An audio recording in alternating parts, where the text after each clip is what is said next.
Assalamualaikum warahmatullahi wabarakatuh. Om Swastiastu.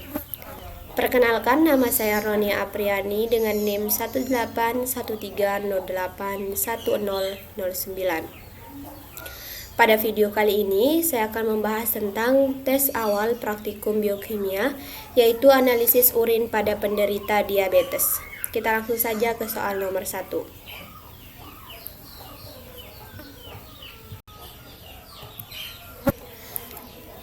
Sebutkan minimal 3 komponen urin manusia.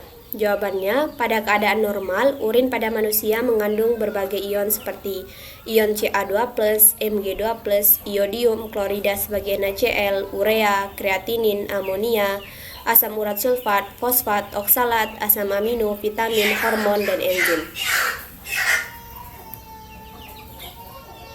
Kemudian untuk soal nomor 2, sebutkan sifat-sifat fisik urin. Jawabannya, pada keadaan normal, sifat fisik dari urin yaitu urin yang terbentuk berwarna kuning muda dan jernih dengan bau khas yang dipengaruhi oleh jenis makanan.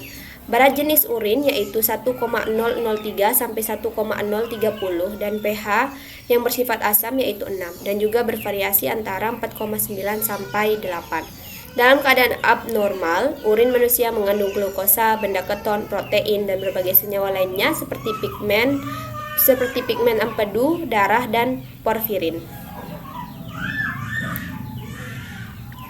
Untuk soal nomor 3, jelaskan perbedaan siklus urea dengan siklus nitrogen. Jawabannya, siklus nitrogen adalah suatu proses konversi senyawa yang mengandung unsur nitrogen menjadi berbagai macam bentuk kimiawi yang lain. Transformasi ini dapat terjadi secara biologis maupun non-biologis. Beberapa proses penting pada siklus nitrogen antara lain fiksasi nitrogen, mineralisasi, nitrifikasi, denitrifikasi. Sedangkan pada eukariota, siklus urea merupakan bagian dari siklus nitrogen yang meliputi reaksi konversi amonia menjadi urea. Untuk soal nomor 4, jelaskan tahap-tahap siklus urea. Jadi jawabannya, siklus urea terdiri atas beberapa tahap kompleks. Gugus amino pertama yang memasuki siklus urea muncul dalam bentuk amonia bebas oleh deasimenasi oksidatif glutamat di dalam mitokondria sel hati. Reaksi ini dikatalisis oleh glutamat dihidrogenase yang memerlukan NAD+. Reaksi dari siklus urea sebagai berikut. Reaksi 1, sintesis karbamil fosfat. Reaksi sintesis karbamil fosfat yang merupakan tahap pertama dari siklus urea ini terjadi di matriks mitokondria hati. Ion amonium, karbon dioksida, dan fosfat yang berasal dari ATP sebagai bahan baku reaksi berkondensasi untuk membentuk karbamil fosfat dikatalisis oleh enzim karbamil fosfat sintase 1, yaitu enzim yang terdapat dalam mitokondria hati organisme urotelik. 2 ATP yang dihidrolisis selama reaksi ini menyediakan tenaga penggerak untuk sintesis 2 ikatan kovalen, ikatan amida dan ikatan campuran, asam karboksilat, asam fosfat anhidrida dari karbamil fosfat. Dengan kata lain, reaksi ini memerlukan energi ditandai dengan adanya perubahan ATP menjadi ADP. Selain Mg2+, suatu asam dikarboksilat lebih disukai N-asetilglutamat, di mana perannya dalam reaksi ini sebagai kofaktor. Kofaktor ini menyebabkan banyak perubahan konformasional atau penyesuaian bentuk dalam struktur karbamil fosfat sintase yang membuka atau ekspos gugus sulfidril tertentu, menyembunyikan gugus lainnya, dan mempengaruhi afinitas enzim untuk ATP.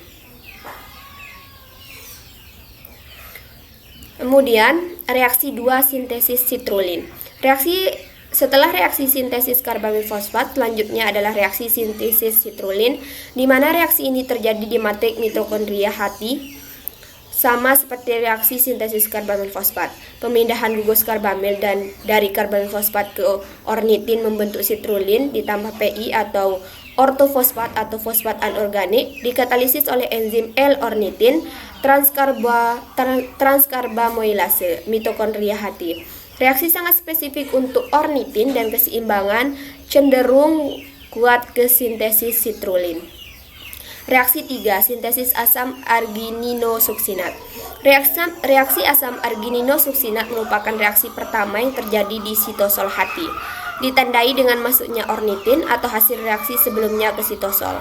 Dalam reaksi sintesis asam argininosuksinat, aspartat dan citrulline diikat bersamaan melalui gugus amino aspartat diikat bersamaan oleh enzim argininosuksinat sintetase. Reaksi ini membutuhkan ATP yang ditandai dengan adanya perubahan ATP menjadi AMP dan keseimbangan cenderung kuat ke sintesis arginosuksinat. Kemudian reaksi 4, penguraian asam argininosuksinat. Reaksi penguraian asam argininosuksinat terjadi di sitosol hati. Penguraian asam argininosuksinat menghasilkan arginin dan asam fumarat. Reaksi ini dikatalisis oleh enzim argininosuksinase, suatu enzim yang berasal dari hati dan jaringan ginjal. Reaksi berlangsung melalui mekanisme pembuangan trans. Fumarat yang dibentuk dapat dikonversi menjadi oksaloasetat melalui reaksi fumarase dan melat dihidrogenase dan selanjutnya ditransaminasi untuk membentuk kembali atau regenerasi aspartat. Kemudian reaksi 5, penguraian arginin. Penguraian arginin yang terjadi di sitosol hati menghasilkan arginin dan urea atau asam fumarat. Reaksi ini merupakan reaksi terakhir dalam tahapan siklus urea dan membentuk kembali atau regenerasi ornitin, yang merupakan substrat untuk reaksi yang kedua. Penguraian hidrolitik gugus guanidino dari arginin dikatalisis oleh enzim arginase yang terdapat dalam hati semua organisme ureotelik. Dalam jumlah yang lebih kecil, enzim arginase juga terdapat dalam jaringan ginjal, otak, kelenjar mamae, jaringan testikuler, dan kulit. Enzim arginase hati mamalia diaktifkan oleh CO2+ atau Mn2+. Ornitin dan lisin merupakan penghambat kuat yang bersaing dengan arginin. Soal nomor 5, apa yang dimaksud dengan oliguria? Jawabannya, oliguria yaitu volume urin berkurang yang bisa ditemukan pada berbagai keadaan demam, nefritis akut, glomerulonefritis kronis, gangguan hati akut, diare, dan gagal jantung. Soal nomor 6, apakah tujuan penggunaan bahan pengawet pada pengumpulan urin 24 jam? Jawabannya, sampel urin yang dikumpulkan selama 24 jam digunakan untuk menganalisis kadar kreatin urin. Pada sampel urin yang dikumpulkan selama 24 jam digunakan bahan pengawet agar kadar kreatin, fosfor, atau kalsium yang terkandung di dalam urin tidak mengalami perubahan. Soal nomor 7, pada uji pigmen empedu pada analisis urin, yaitu sebanyak 2 ml HNO3 pekat dituangkan ke dalam tabung reaksi. Kemudian ditambahkan 2 ml urin. Perubahan warna yang terjadi diamati. Jelaskan reaksi kimia yang mungkin terjadi. Jawabannya, urin yang ditambahkan HNO3 pekat akan berubah menjadi warna cincin merah. Warna tersebut menunjukkan adanya pigmen-pigmen empedu seperti bilirubin, biliverdin, urobilin, dan urobilinogen. Penambahan HNO3 pekat bertujuan untuk mengkondensasi pigmen empedu yang terdapat dalam urin abnormal.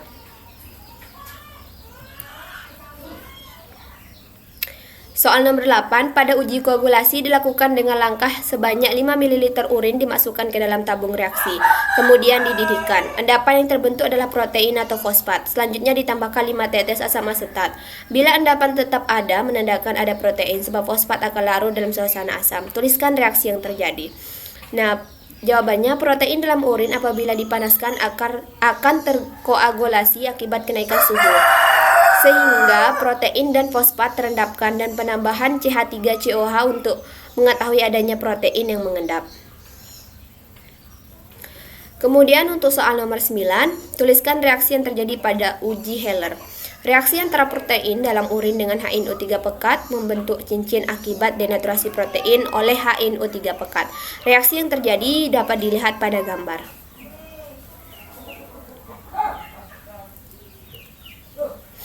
Soal nomor 10, sebutkan makna uji Benedict semi kuantitatif pada analisis urin.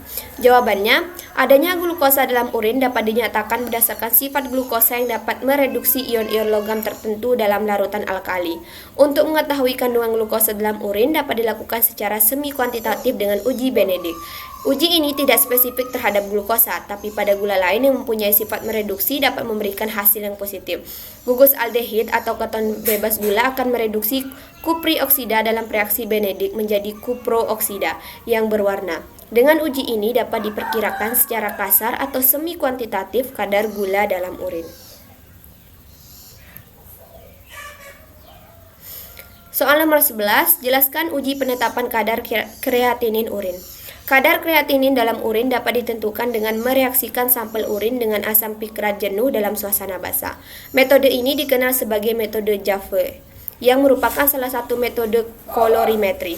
Kreatinin bereaksi dengan asam pikrat dalam suasana basah membentuk kompleks kreatinin pikrat berwarna kuning jingga. Penentuan kadar kreatinin dilakukan dengan mengukur absorbansi larutan standar kreatinin pikrat dan larutan sampel uji yang telah direaksikan dengan asam pikrat jenuh dalam suasana basah.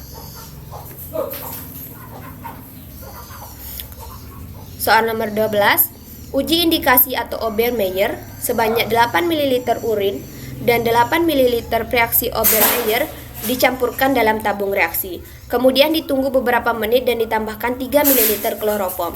Larutan dicampur dengan membalik-balik tabung kira-kira 10 kali. Kloroform akan mengekstraksi biru indigo. Senyawa apakah biru indigo itu?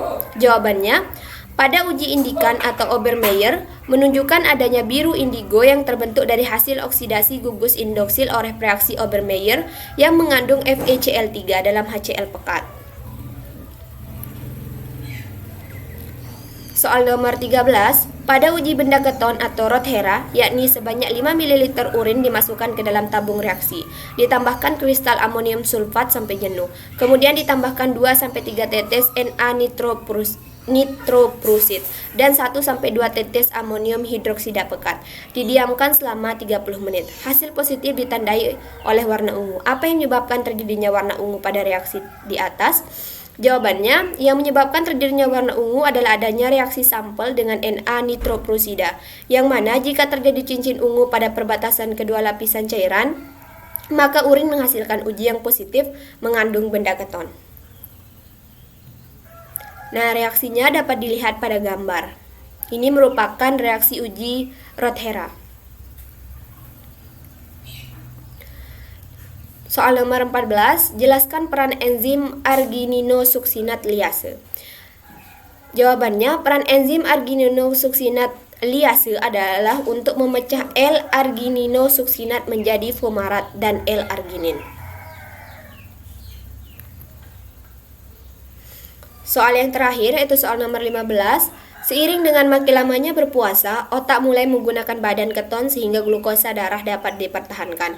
Jumlah protein otot yang diurai menjadi asam amino untuk gluconeogenesis juga berkurang. Jelaskan akibat yang akan terjadi pada siklus urea.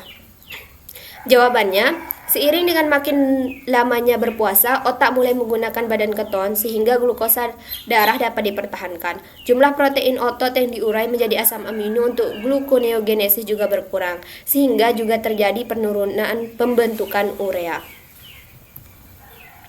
Baiklah, sekian pembahasan tentang tes awal praktikum biokimia tentang analisis urin pada penderita diabetes. Saya ucapkan terima kasih banyak. Wassalamualaikum warahmatullahi wabarakatuh. Sampai jumpa di video selanjutnya.